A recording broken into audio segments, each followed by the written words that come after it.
Hey chat, before we start this video, I would like to preface this with a few things. Number one, I won't be naming any names unless if it's some sort of shout out.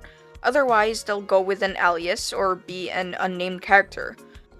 Number two, this video was supposed to be in a previously mentioned first con experience story time. However, I decided to opt for this story instead, since the current idea is miles more interesting than some idiot like me thinking I'll die from some creaky elevator going up the 5th floor. And number 3, please don't go seek out anyone in this video intending to witch hunt, stalk, harass, or expose their information. In fact, just don't seek them out at all. Any comment that mentions names speculating on who I'll be talking about will be deleted.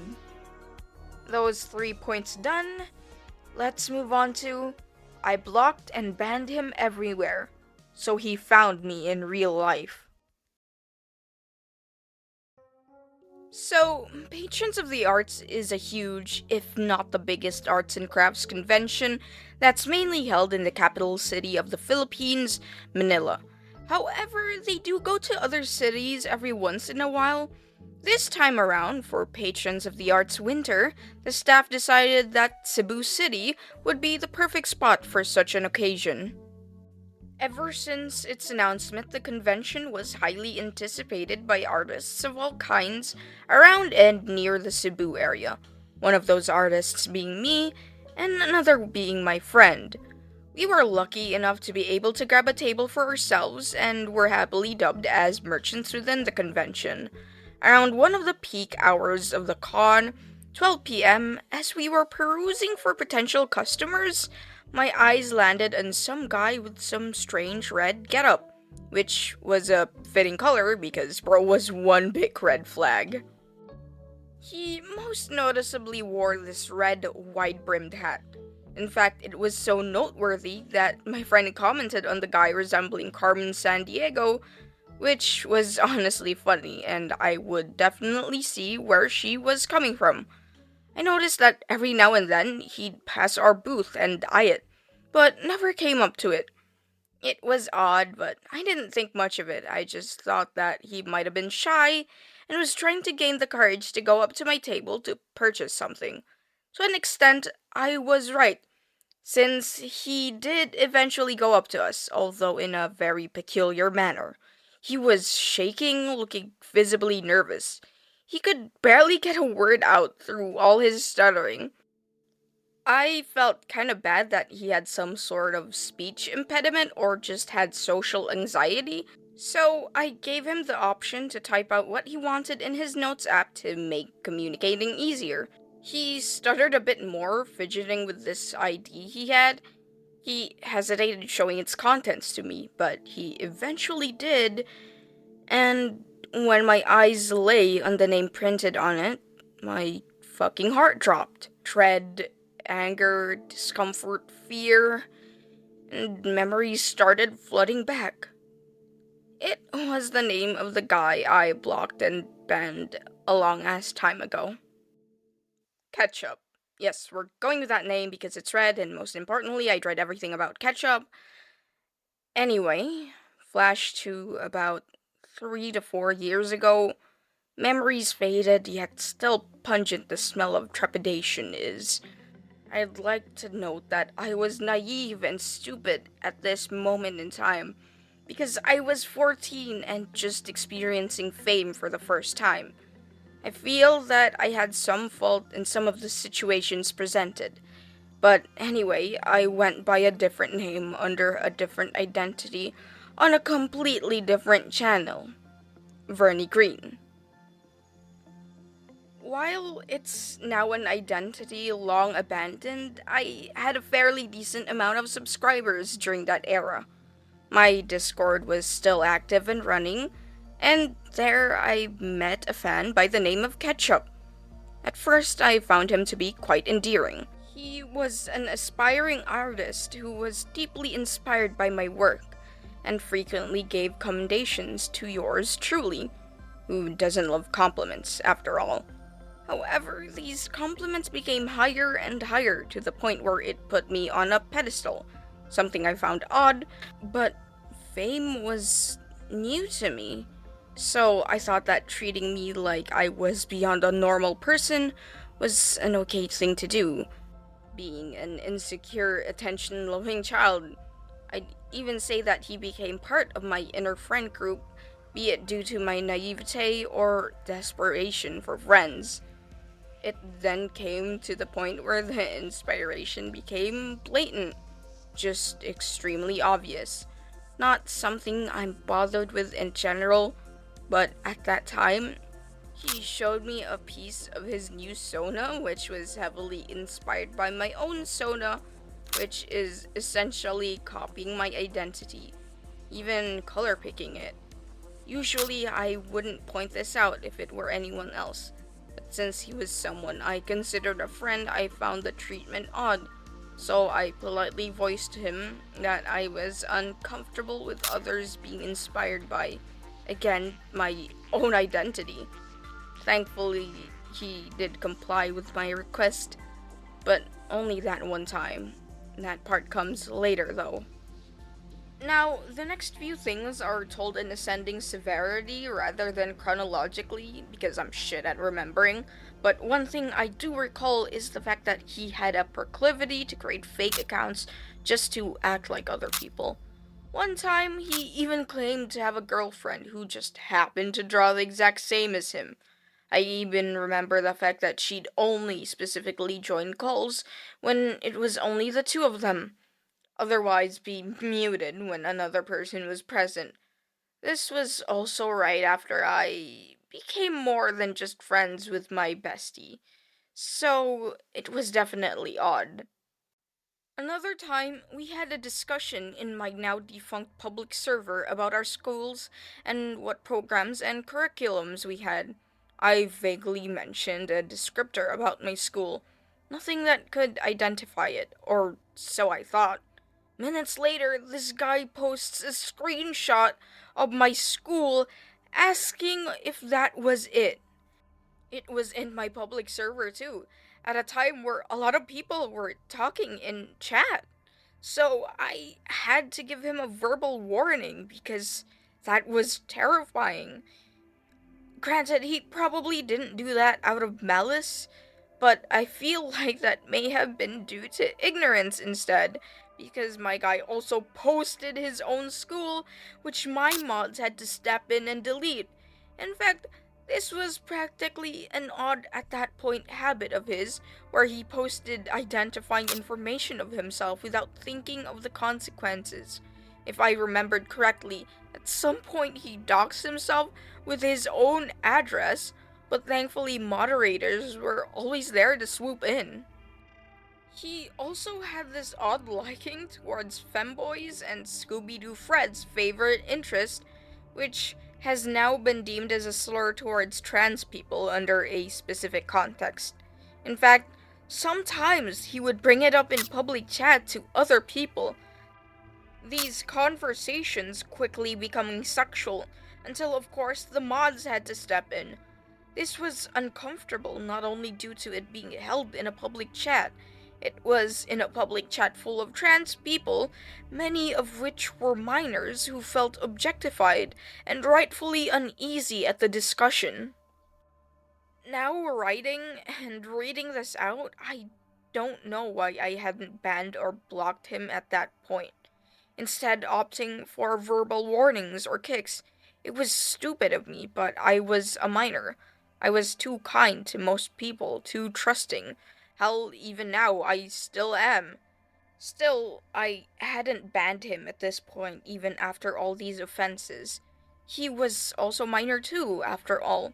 So I gave him the benefit of the doubt that he was just being stupid and reckless, but didn't actually mean to do any harm. Then he proceeded to actually mean to do harm. He proceeded to do something that actually absolutely made my blood boil, and to this day still does. One day, my friends created a whiteboard for us to draw in. Many of them had tons of fun making scenarios with their OCs and other characters in the mix. Then it got vandalized. completely ruining everyone's fun and hard work. There were some beautiful pieces in there, all ruined by some jackass who scribbled on them everywhere. We were all pissed, but we didn't know who to blame it on. It was Ketchup. Of course it was. He admitted to it, but tried to delete the evidence, although it was thankfully sniped before all traces vanished. Not only did he admit to it, he admitted to liking messing with people. He admitted that it was fun to destroy others' work. I was furious. Not only did he vandalize people's art, he vandalized my friend's art. I sent him a message and then banned him. That should have been the end of that, but, well, I'm an idiot who likes giving people second chances. Months later, he messaged one of my friends, who was also a moderator, expressing his regret for such actions. Like a dumbass, I believed him. He seemed to be okay interacting with others normally, but then another buddy of mine came to us with a revelation. Stumbling upon Ketchup's Twitter, he found that he liked tons of images of minor characters like Luz and Amity in super sexual situations. At that point, I noped the fuck out. No hesitation, I banned and blocked him everywhere, and that was the last I ever wanted to do with him. Ever. But even if that was what I wanted, it wasn't what was given to me. Shortly after, he tried to ban evade and enter my server with a different account that was so blatantly him, which I promptly got rid of. There were other times as well that he apparently tried to follow my own friends, and times that were always met with a block. After that, he eventually stopped trying, and my memory of him soon faded. That was until 2024, the year of the convention.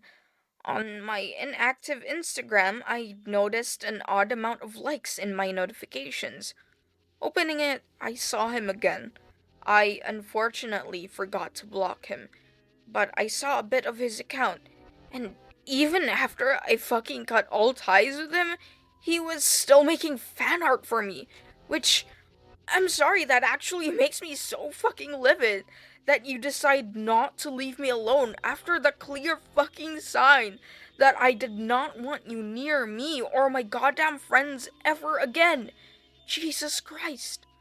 Not only that, he had the audacity to make a character named Vern Verde, which means, if you translate the last name, means Vern Green. A mere 2 fucking letters away from my old identity. Ugh, I closed the app after, again, a stupid mistake I made to not block him on my new account. But I must have been distracted. I forgot about it again, and the days went by. Then, patrons of the arts came along. A man, dressed in weird, red attire came up to my table. He showed me his ID, and lo and behold, it was Ketchup. My heart and smile dropped. I felt like puking. I went pale. I wanted to scream and make a scene, but I couldn't. His mother was right there. And even after all the anger poured into me, I didn't have the courage to embarrass this man-child in front of her. So, like a sopping wet idiot, I spaced out and accepted my fate. He stumbled across his words, trying to say sorry again in front of me and telling me he changed. Telling me he even specifically took on many commissions just so he could buy from this booth. He picked up the merch that was displayed and knocked a bunch of stuff over as I sat there and mumbled, and yeah, and other words of agreement. I was dumbfounded. I was just fucking stunned at the audacity. My friend was clueless as to who this man was, giving me awkward glances as we watched him knock over more of my signs. I shouldn't have let him buy from me, but I did because, again, his own mother was there next to him, and I just did not want to make a scene. I wish I could tell her, but there's no way a mother would side with a complete stranger, and I got caught fully off guard by the encounter. When he was done purchasing, I just sat there, not even happy with the money I just made. My friend nudged me and asked who that guy was. I sighed, visibly tired. It felt like my eyes just sunk into my own brain. I responded, long story. After that, I didn't see him again for the next few hours or the next day of the con. The encounter nonetheless haunted me. I sat on the decision for a long time, but after some prodding from my other buddies, I eventually told him through majestic Mr. Gonzalez to leave me alone, and that I was done with it all. He complied, but he specified something in his response that just makes me so angry even now. He told my partner that he knew deep down it was selfish and knew that I would have been more uncomfortable, but he still went anyway. Guys, if you've been blocked by someone online, don't try to seek them out in person to try and apologize to them. It is terrifying, and you're essentially backing them into a corner. This is especially without warning. Anyway, I once again blocked him, and I hope to fucking God that I will never ever experience something like that ever again. Because of parasocial experiences like this, I've actually become more closed off to people. It sucks, but you eventually learn that not everyone can be trusted, even if they shower you in compliments.